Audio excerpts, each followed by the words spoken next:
My Lord and my God, I firmly believe that you are here, that you see me, that you hear me. I adore you with profound reverence.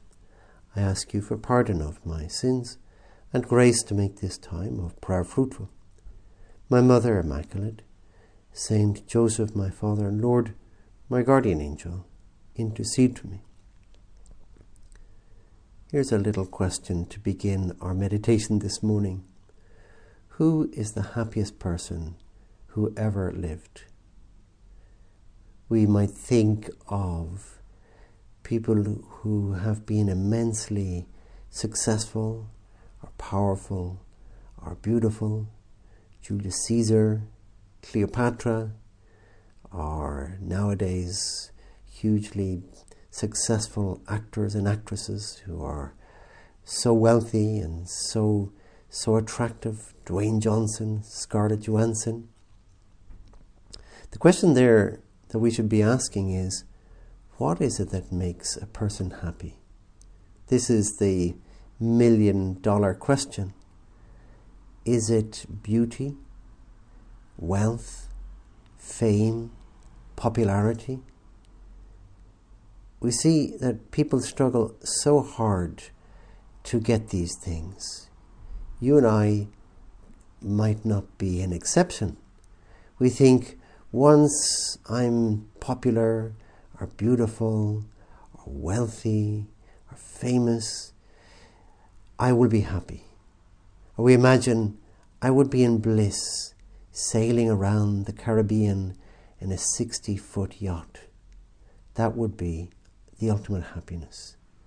And yet we see people who have all these things, and perhaps they've struggled so hard and they've worked so hard to attain that wealth or popularity or fame, and they are sailing around the Caribbean in a 60-foot yacht. And yet sometimes you hear that their thoughts are more like, now that I've got these things, I'm less happy than ever. Well, let's turn to today's Gospel, and we see the answer that Jesus gives to this riddle.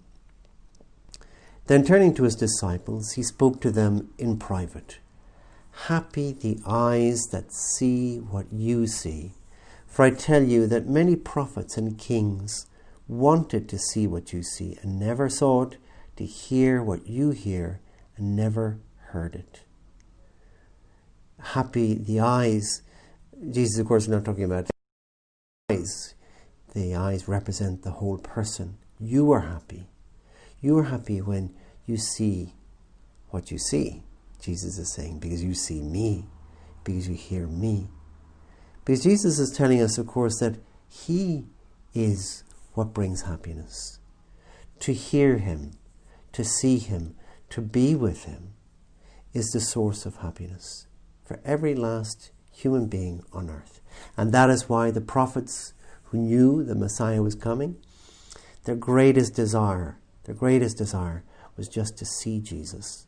Now they see Jesus in heaven, but that was the one thing. If I could only see Jesus.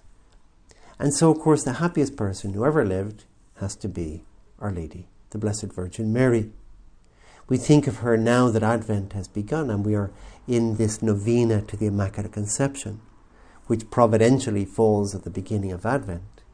We think of her expecting now in her the final weeks of her pregnancy, and how she was thinking of the child to be born.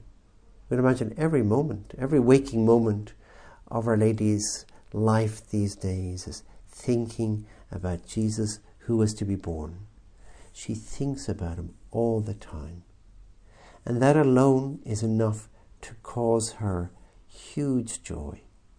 She is lost in the love of the child who is to be born, just thinking about him, contemplating him. It's a famous book, Man's Search for Meaning, by a psychiatrist, Viktor Frankl, who was Jewish and who was persecuted by the Nazis in the Second World War on account of being a Jew, like so many poor Jews were. And he and his wife were taken during the war to 2 neighbouring concentration camps. And once they were separated on arrival, he had no way of communicating with her or no way of knowing what happened to her. And everything was taken away. And this very prestigious psychiatrist lost all his prestige. He was treated with huge disdain by the guards. Everything they possessed was taken away. They had nothing. They were reduced to nothing. And he says in that very famous book, Man's Search for Meaning, that one day he and another prisoner were talking together. And they started talking about their wives. And I think the other prisoner said to Victor, if our wives could only see us now. And he begins to think about his wife in the neighbouring camp. And he says in that he experienced a huge, overpowering joy just thinking about her. And then he was obviously a very profound man. And he writes this in the book about his thoughts, what he thought at that moment. And he says, a thought transfixed me. For the first time in my life, I saw the truth as it is set into song by so many poets, proclaimed as the final wisdom by so many thinkers. The truth that love is the ultimate and highest goal to which man can aspire.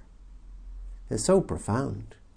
So he's saying it's not the yacht in the Caribbean, it's not $50 million in our bank account, it's not adulation and popularity or beauty or strength.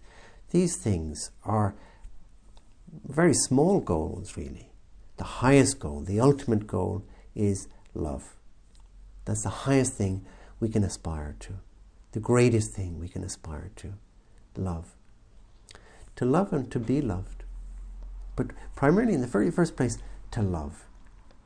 Our Lady is the happiest person ever, because she loved more than any other person ever. Look what happens when she visits her cousin Elizabeth. Remember, Elizabeth is in her 3rd month, as the angel Gabriel told Our Lady.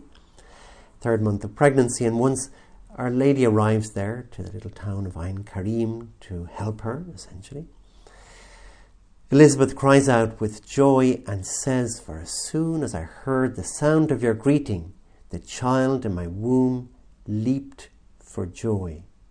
The little unborn John the Baptist leaps for joy because of the voice of Our Lady.